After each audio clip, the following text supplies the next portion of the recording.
Hi friends, ఓం సాయిరామ్. బాబాగారి ఆశీస్సులు అందరిపైన ఉండాలని మనస్ఫూర్తిగా కోరుకుంటున్నాను. అందరూ కూడా సుఖంగా, సంతోషంగా, ఆరోగ్యంగా ఉండాలని, బాబాగారి ఆశీస్సులు అందరిపైన ఉండాలని మనస్ఫూర్తిగా కోరుకుంటున్నానండి. ఇక ఈరోజు వీడియోలో బాబాగారితో ఒక మంచి సందేశాన్ని అయితే మన ముందుకు తీసుకొచ్చారండి.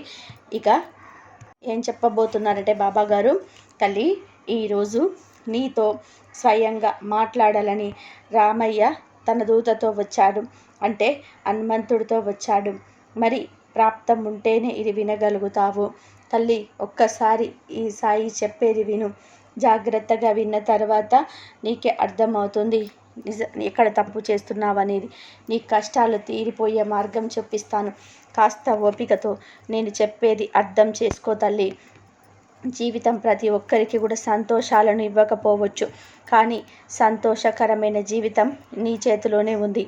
అది నువ్వే నాశపెట్టుకోవాలి. అది ఒకసారి పుస్తకం రాయడం పూర్తి అయిపోయాక అదే పుస్తకంలో మళ్ళీ తిరిగి ఎలా రాయలేవో, అలాగే జీవితం చివరి అర్థంలో మళ్ళీ అంతే జీవితం తిరిగి పొందలేము. అందుకే మీ జీవితం అనే పుస్తకమును ఆత్మస్థైర్యంతో అడ్డంకులని తొలగిస్తూ, అందంగా ఊహాగానాలు చేస్తూ, ఆహ్లాదంగా రాస్తూ, ఆనందంగా జీవించడానికి ప్రయత్నం చేయాలి. అంతేకాని కష్టాలు వచ్చాయని చెప్పి, బాధలు వచ్చాయని బాధపడుతూ కూర్చుంటే చివరికి ఏది సాధించలేక ఒంటరి వాళ్ళం అవుతాము. చిన్న విత్తనం నుండి పుట్టి మొక్క మహావృక్షం అవుతుంది. చిన్న జలపాతం మహానదిగా మారి భూమిపైన తీస్తుంది. చిన్న చిరుజలు కుంభవృష్టిగా మారి నేలను తడుపుతుంది. అన్నీ చిన్నగానే ప్రారంభమవుతాయి, తర్వాతే అద్భుతాలుగా మారుతాయి. నువ్వు వేసే ఒక చిన్న మొదటి అడుగు నీ విజయాలకు సాక్ష్యంగా అందిస్తాయి. ఏదైనా సరే ప్రయత్నం చేయనిదే ఫలితం ఆశించకూడదు.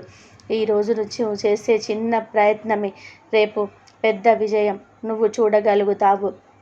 నీ గురించి నీకు తెలియాలి అంటే ప్రతిరోజు హృదయం అనే పలక మీద నువ్వు చేసే పనులు, నువ్వు ఆలోచనలు, నీ మాటలు, నువ్వు వినే విషయాలు, నీ ఇష్టాలు, అయిష్టాలు, నీ బలాలు, బలహీనతలు, నీ కోరికలు, ఆశలు, నీ కష్టాలు, కన్నీళ్ళు, బాధలు, నీ మంచి చెడు అన్నీ కూడా, నీ తప్పులు ఒప్పులు అన్నీ రాసుకో, అర్థం చేసుకో, సరి చేసుకో. లోకాన్ని చూడు, నీకు నువ్వే రాజు అని, నీకు నువ్వే రాణి అని కనిపిస్తావు. తల్లి, ఏదైనా సరే నువ్వు చూసే చూపును బట్టి ప్రపంచం నీకు కనిపిస్తుంది. ఈరోజు నా కోరిక తీరట్లేదు బాబా అని మాత్రమే నువ్వు బాధపడవచ్చు, కానీ ఈ సాయి నీ తోడుగా ఉన్నంత వరకు నీకు విజయం వైపే అడుగులు వేయిస్తాడు. కానీ నువ్వు నడవడానికి కష్టపడుతున్నావు. నీకు ప్రతి అడుగున ముళ్ళబాటే అని నీకు అనిపిస్తుంది, కానీ చివరికి నువ్వు గెలిచేది ఈ మార్గంలో పడిన కష్టాలు, బాధలు, అడ్డంకులు ఇవన్నీ కూడా గుర్తు చేసుకో. మీకు ఊరటనిస్తాయి. 4 రోజుల ప్రతిభ కోసం నలుగురిని విమర్శిస్తావు. 3 వేళ్ల నోటికి వెళ్ళడానికి 7 లోకాలతో పోరాడతాము. చివరికి మిగిలేది బూడిదేనని తెలుసుకోలేక ఎందుకను ఆరాటపడతావు. ఆ సిద్ధాంతం ఈ సిద్ధాంతం అంటూ అలుపు ఎరగని పోరాటం చేస్తాం. ఇవన్నీ కూడా నిత్యాన్ని తెలుసుకొని బ్రతికిన 4 10 మంది మేలు కోరి కలిసి మెతికి బ్రతకడమే మేలైన విధానం.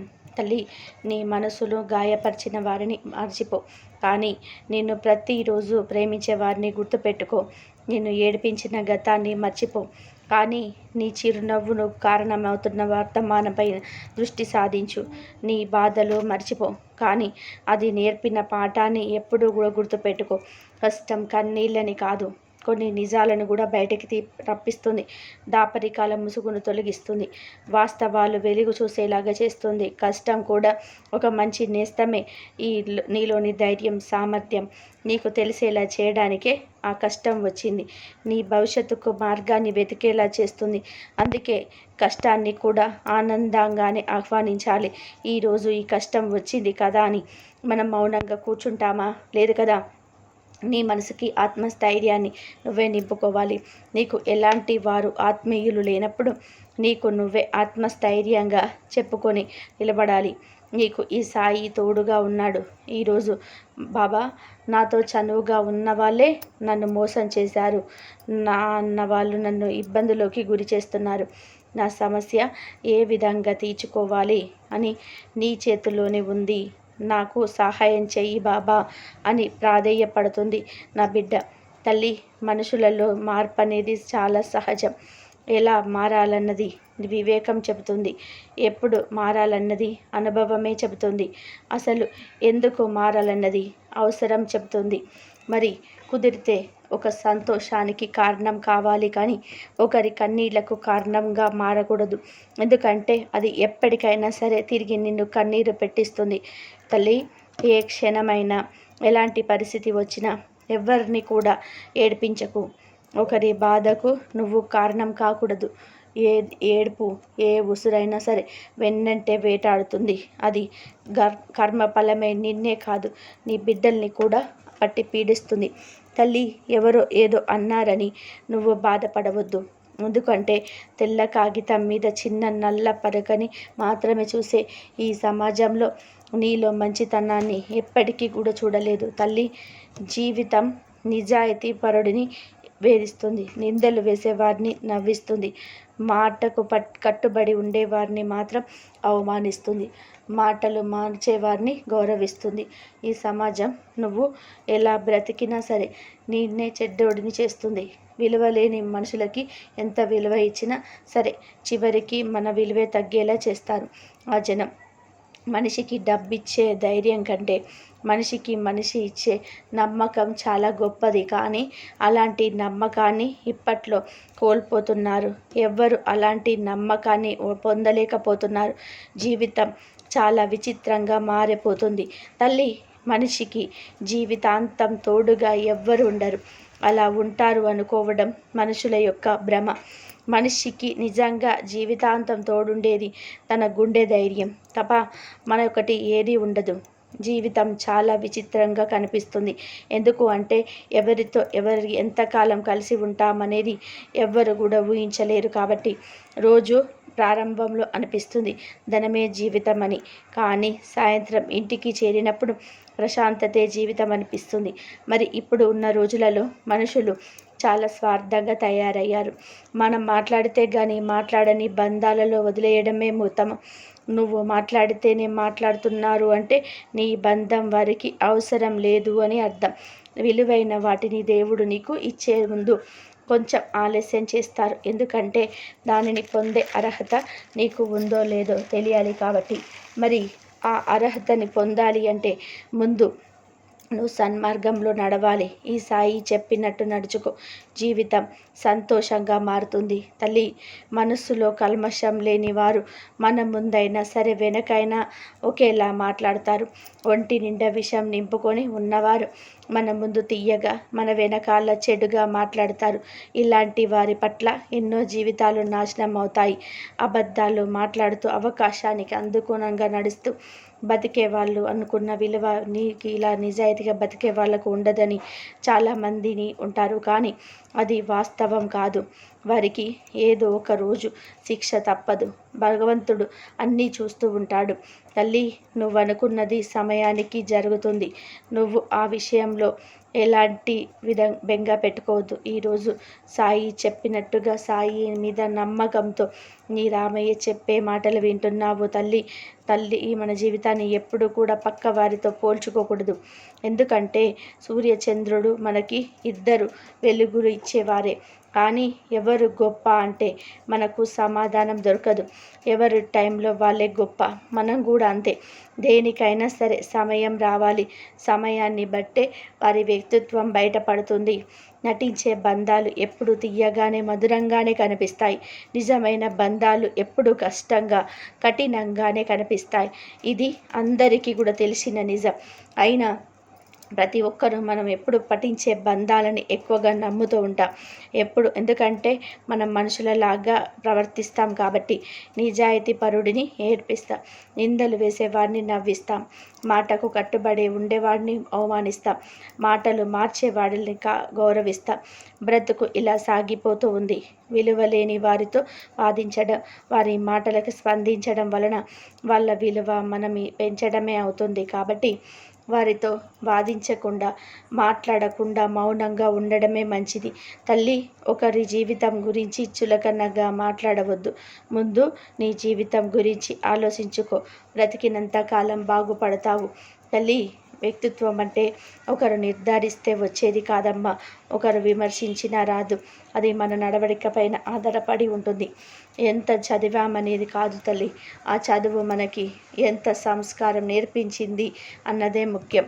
నీ కోసం ఏడ్చేవారుంటే నీ అదృష్టంగా భావించు. అంతేకాని నిన్ను చూసి ఏడ్చేవారు ఉంటే వారిలో లేని గొప్పతనం నీలో ఉందని సంతోషపడు. నీ మనసు ఆవేదన చెందింది అని బాధపడుతూ కూర్చుంటే రేపు నువ్వు గెలవాలని పట్టుదలతో పోరాడే ఆత్మస్థైర్యం నీలో కలగాలని ఈరోజు ఈ సాయి నీకు మంచి సన్నివేశం ఇస్తున్నాడు. పరిస్థితిని బట్టి ఆలోచనలు అలవాట్లు మారితే బాగుంటుంది, కానీ విలువలు, వ్యక్తిత్వం ఎప్పుడూ మారకూడదు. పరిస్థితులు ఎలా ఉన్నా నువ్వు నీలా ఉండడమే జీవితంలో సాధించవలసిన గొప్ప విజయం తల్లి. జీవితంలో ఏది చివరిదో చెప్పలేం. ఏ ఆట చివరిదో, ఏ మాట చివరిదో.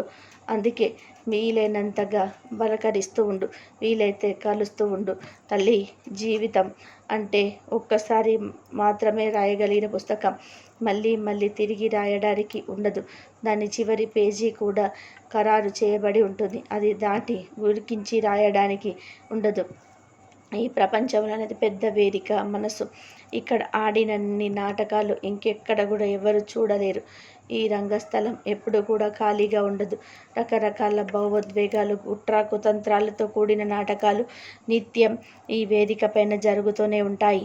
మన మనస్సు ఎన్నో నాటకాలను చూస్తుంది, ఎన్నో ఆవేదనలకు గురి అవుతుంది. జీవితంలో జరిగే విషయాలన్నీ కూడా మామూలుగానే అవి ఎలాగో జరగాలో అలా జరిగిపోతూ ఉంటాయి. మనం వాటి గురించి బాధపడడానికి ముఖ్య కారణం మనం ఎక్కువగా ఊహించుకోవడమే. తోటి వారికి కష్టం వస్తే తేలిక చేసి మాట్లాడకూడదు. భవిష్యత్తులోని మీరు అటువంటి కష్టానికి గురి కావచ్చు కదా, అది మాత్రం మర్చిపోకూడదు. ఎందుకంటే కాలానికి అంత శక్తి ఉంది కాబట్టే ఎవరిని కూడా తక్కువ అంచనా వేయకూడదు. ఒకరిని విమర్శించే ముందు ఆ స్థాయి వ్యక్తిత్వం మనకు ఉందో లేదో ఒక్కసారి వెనక్కి తిరిగి చూసుకోవాలి.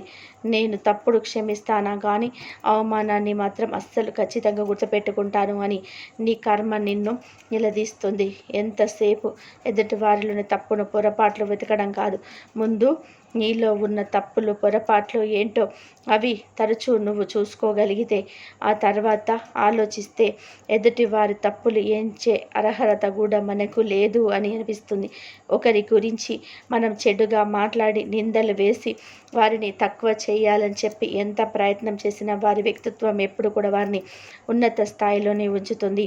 తల్లి, కొందరు మొదట్లో చాలా బాగా మాట్లాడతారు, కానీ కాలం గడిచే కొద్దీ, కొత్త పరిచయాలు పెరిగే కొద్దీ ఎందుకో తెలియదు మళ్ళీ మనమంటే చిరాకు, నిర్లక్ష్యం ఇవన్నీ కూడా వచ్చేస్తాయి. కానీ ఎవరి వాల్యూ ఏంటి అనేది కాలమే నిర్ణయించబడింది. ఈరోజు స్వయంగా రామయ్య తన దూతతో నీతో ఈ మాటలు అందిస్తున్నాడు.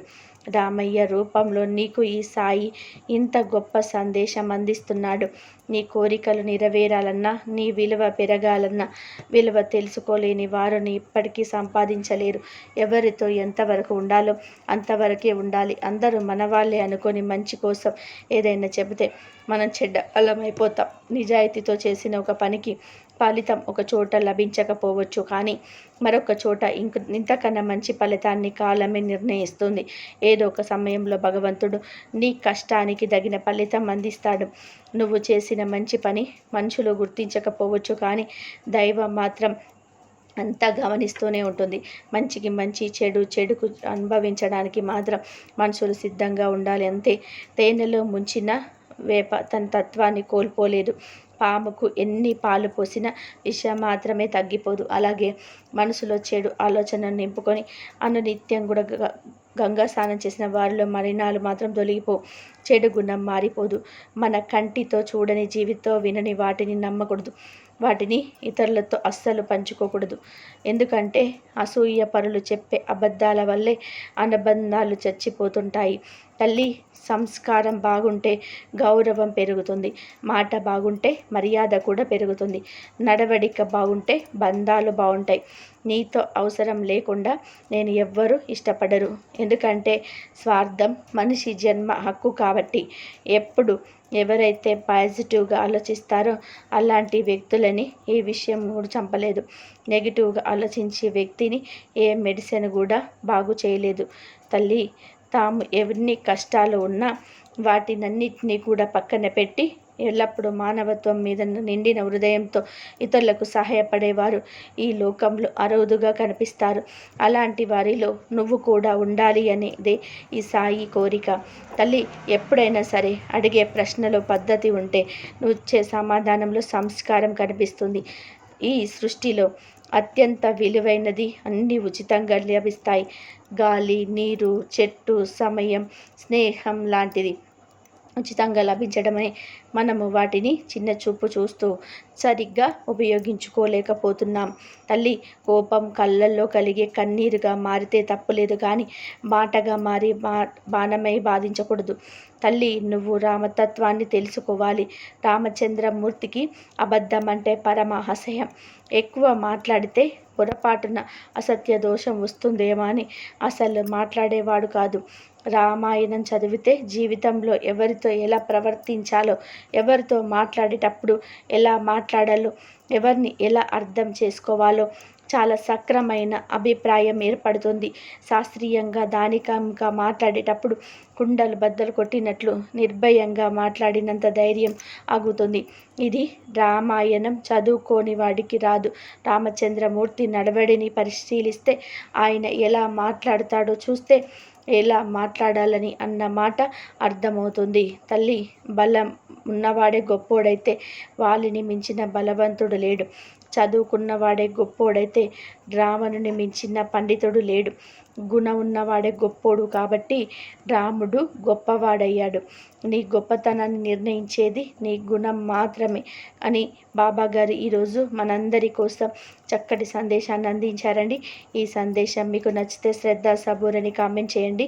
అలాగే ఈ వీడియోని అందరికీ అందేలాగా షేర్ చేయండి, లైక్ చేయండి. మరొక మంచి వీడియోతోటి మళ్ళీ ముందుంటాను. అంతవరకు సెలవు. సర్వేజన సుఖిన భవంతు. సర్వం శ్రీ సాయినాథ్ అర్పణమస్తు. అందరూ బాగుండాలి, అందరిలో మనం ఉండాలి. బాబాగారి ఆశీస్సులు అందరిపైన ఉండాలని కోరుకుంటున్నాను.